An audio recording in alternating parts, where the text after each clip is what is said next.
نور نبوت صلی اللہ علیہ وآلہ وسلم کی ذوفشانیوں سے جن ہستیوں کو آغاز اسلام میں منور ہونے کا شرف حاصل ہوا ان میں سیدنا ابو عبداللہ مصعب بن عمیر رضی اللہ تعالیٰ عنہ بھی ہیں۔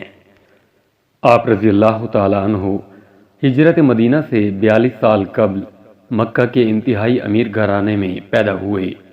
والد اوائل عمری میں ہی فوت ہو گئے۔ والدہ خناس بنت مالک نے اپنے نور نظر کو بڑے ناز و نام سے پالا۔ آپ رضی اللہ تعالیٰ عنہ نے قبل از قبول اسلام نہایت عیش و عشرت والی اور آزادانہ زندگی بسر کی، یہاں تک کہ اپنا لباس خاص طور پر ملک شام سے تیار کرواتے اور حضرمی جوتا جو اس زمانے کے عمراء خاص تقریبات میں استعمال کرتے، آپ رضی اللہ تعالیٰ عنہ کے روزمرہ کے استعمال میں ہوتا۔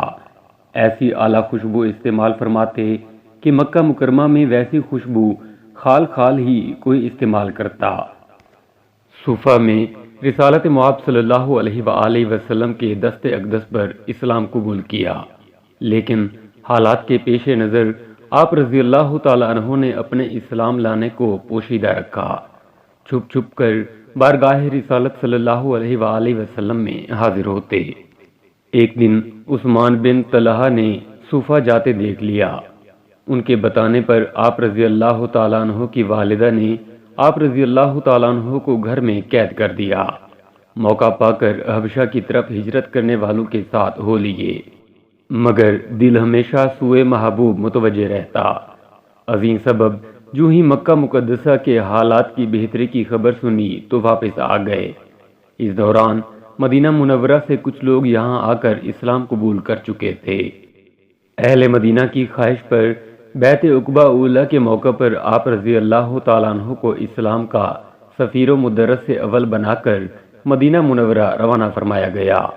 آپ رضی اللہ تعالیٰ عنہ نے وہاں حضرت سعد بن زرارہ رضی اللہ تعالیٰ عنہ کے ہاں رہائش اختیار فرمائی۔ صرف 1 سال کے قلیل عرصے میں اگلے سال یعنی بیعت عقبہ ثانیہ کے موقع پر بارگاہ رسالت مآب میں اپنی سالانہ رپورٹ پیش کی تو اس وقت آپ رضی اللہ تعالیٰ عنہ کی ترغیب پر 75 لوگ دائرۂ اسلام میں داخل ہو چکے تھے۔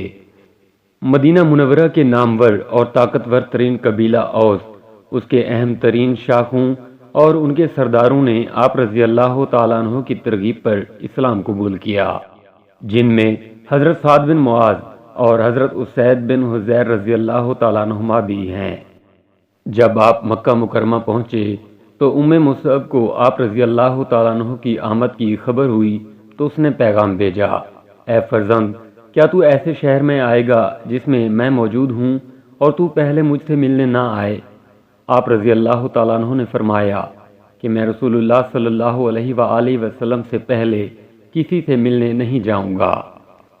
اسی لیے ایک موقع پر رسول اکرم صلی اللہ علیہ وآلہ وسلم نے انہیں غربت کی حالت میں دیکھا تو فرمایا، یہ وہ شخص ہے جس کو اللہ اور اس کے رسول صلی اللہ علیہ وآلہ وسلم کی محبت نے تمام دنیا سے بے نیاز کر دیا ہے۔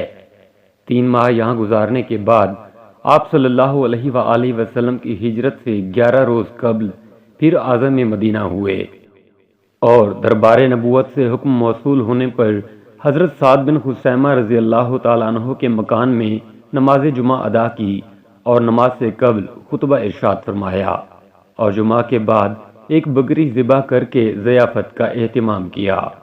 رسول اکرم صلی اللہ علیہ وآلہ وسلم کی مدینہ تشریف آوری کے بعد مواخات مدینہ میں سیدنا ابو ایوب خالد بن زید انصاری رضی اللہ تعالیٰ عنہ کو سیدنا مصعب بن عمیر رضی اللہ تعالیٰ عنہ کا انصاری بھائی اور سیدنا سعد بن ابی وقاص رضی اللہ تعالیٰ عنہ کو ان کا مہاجر بھائی بنایا گیا۔ اس مواخات کا آپ رضی اللہ تعالیٰ عنہ نے اس قدر پاس رکھا کہ جنگ بدر میں آپ رضی اللہ تعالیٰ عنہ کے حقیقی بھائی زرارہ بن عمیر، جو کہ مشرکین مکہ کی طرف سے جنگ کا حصہ تھے، مسلمانوں کی قید میں آ گئے اور مال غنیمت کے طور پر ایک انصاری حضرت ابو یسر رضی اللہ تعالیٰ عنہ کے حصے میں آئے۔ انہوں نے زرارہ بن عمیر کو رسی سے قابو کر رکھا تھا۔ سیدنا مصعب بن عمیر رضی اللہ تعالیٰ عنہ کا وہاں سے گزر ہوا تو آپ رضی اللہ تعالیٰ عنہ نے اس انصاری سے فرمایا، اسے قابو کر لو، اس کی ماں بہت دولت والی ہے، شاید فدیہ دے کر چھڑا لے۔ اس پر آپ رضی اللہ تعالیٰ عنہ کے بھائی نے کہا کہ آپ اپنے حقیقی بھائی کے متعلق یہ کہہ رہے ہیں؟ آپ رضی اللہ تعالیٰ عنہ نے فرمایا کہ میرا بھائی تو نہیں، یہ انصاری میرا بھائی ہے۔ آپ رضی اللہ تعالیٰ عنہ کا نکاح حضرت حمنہ بنت جہش رضی اللہ تعالیٰ عنہ سے ہوا۔ جنگ بدر اور جنگ احد میں آپ رضی اللہ تعالیٰ عنہ شریک ہوئے اور مہاجرین کی طرف سے علم برداری کا فریضہ بھی سر انجام دیا۔ جنگ احد میں علم تھامے نبی اکرم صلی اللہ علیہ وآلہ وسلم کا خوب دفاع کیا۔ دوران جنگ ابن کمیہ لیثی نعرہ مارتے ہوئے بڑھا اور کہا، مجھے محمد کا پتہ بتاؤ، اگر وہ بچ گئے تو میں نہ بچ پاؤں گا۔ حضرت مصعب رضی اللہ تعالیٰ عنہ نے اس کا راستہ روکا۔ اس نے آپ صلی اللہ علیہ وآلہ وسلم کے شعبہ میں ان کا دایاں ہاتھ کاٹ دیا۔ انہوں نے پرچم بائیں ہاتھ میں لے لیا۔ اس نے بایاں ہاتھ کاٹا تو آپ رضی اللہ تعالیٰ عنہ نے علم بازو میں لے کر سینے سے چمٹا لیا۔ اس نے تیر سے تیسرا وار کیا تو آپ رضی اللہ تعالیٰ عنہ گر پڑے اور اس کے ہاتھوں دفاع رسول صلی اللہ علیہ وآلہ وسلم میں جام شہادت نوش کیا۔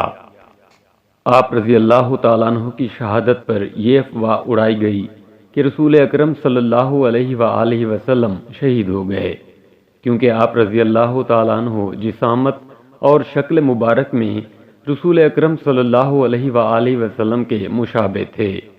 اختتام جنگ پر آپ صلی اللہ علیہ وآلہ وسلم حضرت مصعب رضی اللہ تعالیٰ عنہ کی میت مقدسہ پر تشریف لائے اور فرمایا، اہل ایمان میں کچھ لوگ وہ ہیں جنہوں نے اپنے رب کے ساتھ کیے ہوئے وعدے کو پورا کر دکھایا۔ تلاوت فرمائی اور پھر حضرت مصعب بن عمیر رضی اللہ تعالیٰ عنہ سے مخاطب ہو کر فرمایا، میں نے تم کو مکہ میں اس حالت میں دیکھا کہ تجھ سے زیادہ حسین اور خوش لباس کوئی نہ تھا، مگر آج دیکھتا ہوں کہ تمہارے بال الجھے ہوئے ہیں اور جسم پر صرف ایک چادر ہے۔ اللہ کا رسول صلی اللہ علیہ وآلہ وسلم گواہی دیتا ہے کہ تم لوگ قیامت کے دن بارگاہ خداوندی میں حاضر رہو گے۔ اس کے بعد صحابہ کرام رضی اللہ عنہم کو حکم ہوا کہ ان کی آخری زیارت کر کے ان پر سلام بھیجیں، اور فرمایا کہ قسم ہے اس ذات کی جس کے قبضہ قدرت میں میری جان ہے، یوم قیامت تک جو بھی ان پر سلام بھیجے گا یہ اس کا جواب دیں گے۔ آپ رضی اللہ تعالیٰ عنہ کی اسی ایک چادر میں تدفین کی گئی۔